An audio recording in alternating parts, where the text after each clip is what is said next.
Hello les loulous, les beaux jours arrivent. On va donc faire des recettes un peu plus joviales. Je suis toute excitée moi. On va réaliser une lapinière. Comment ça, ce mot n'existe pas? Oui, bah on va réaliser une maison de lapin, quoi. C'est pas compliqué.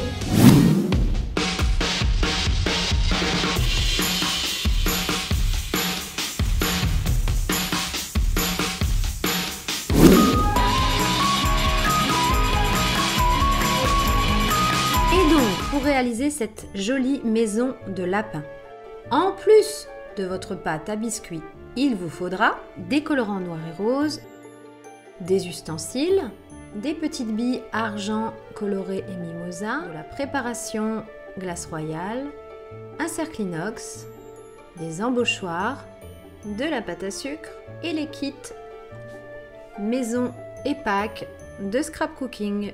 On commence donc par réaliser les biscuits avec 7 recettes infaillibles.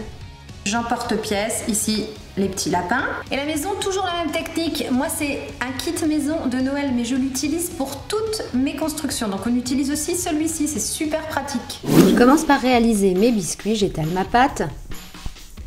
J'emporte-pièce les lapins. Je procède de la même façon avec le cercle et la maison. J'obtiens de jolis biscuits. J'oublie pas de les limer surtout. Très important. C'est maintenant que je réalise mes petits décors en pâte d'amande et en pâte à sucre. Pourquoi, vous allez me demander?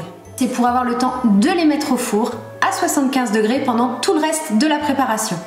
Et voilà donc, comme expliqué, je réalise mes petits décors en pâte à sucre blanche, rose et noire.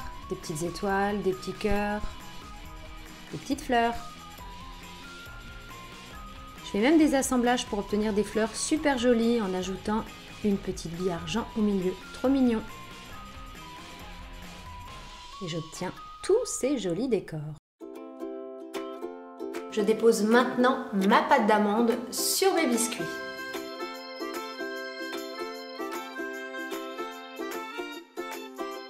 Je prépare ma glace royale avec mon super kit comme d'habitude. Je mélange la poudre avec un peu d'eau, les quantités sont indiquées et j'obtiens une super texture.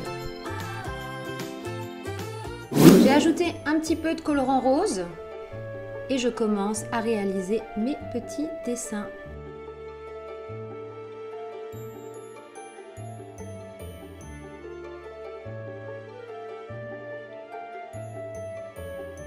Je décore même les œufs. Et les fesses des petits lapins.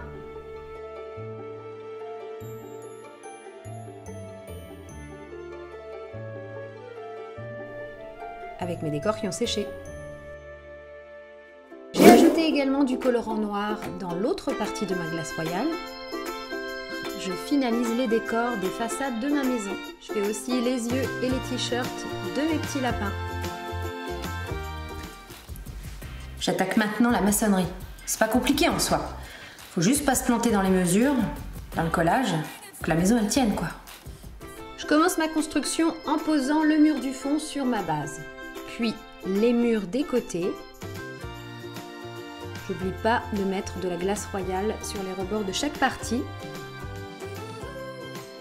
Je nettoie un petit peu les bords pour que ce soit bien joli.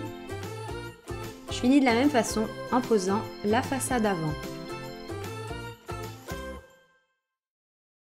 Je pose sur les pans de la glace royale avant de poser ma toiture. Un côté, puis l'autre. Là, après, c'est bon. Avec la glace royale, si vous voulez, vous avez la garantie que ça bouge plus. Hein. C'est collé. Et maintenant, on laisse aller sa créativité, on se lâche, c'est le moment.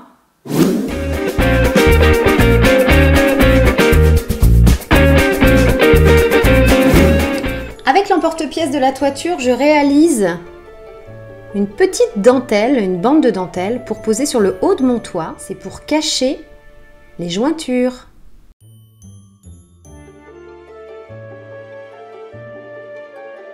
Je fais la même chose, je réalise des petites bandes fines que je vais poser sur l'avant de la toiture.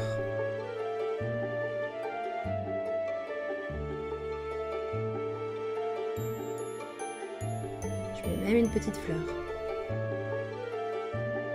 Je pose premier petit lapin, toujours avec un petit peu de glace royale pour bien le fixer. Les petits yeux sur les côtés. Et même une petite étoile. Tiens, une aussi sur le toit.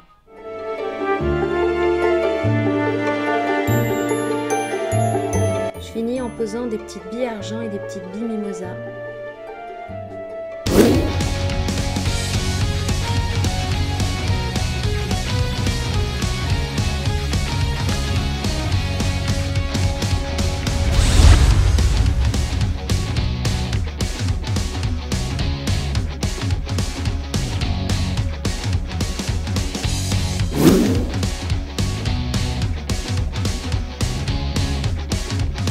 Merci une fois de plus du fond du cœur d'avoir passé ce moment avec moi. En plus, vous êtes trop chou parce que vous mettez que des messages gentils. Donc, merci vraiment. Comme d'habitude, pour vous abonner, c'est juste là. Et pour le déroulé de la recette, pour pouvoir à votre tour réaliser cette jolie maison, c'est juste là. Je vous envoie plein de bisous et je vous dis à très vite. Ciao les loulous!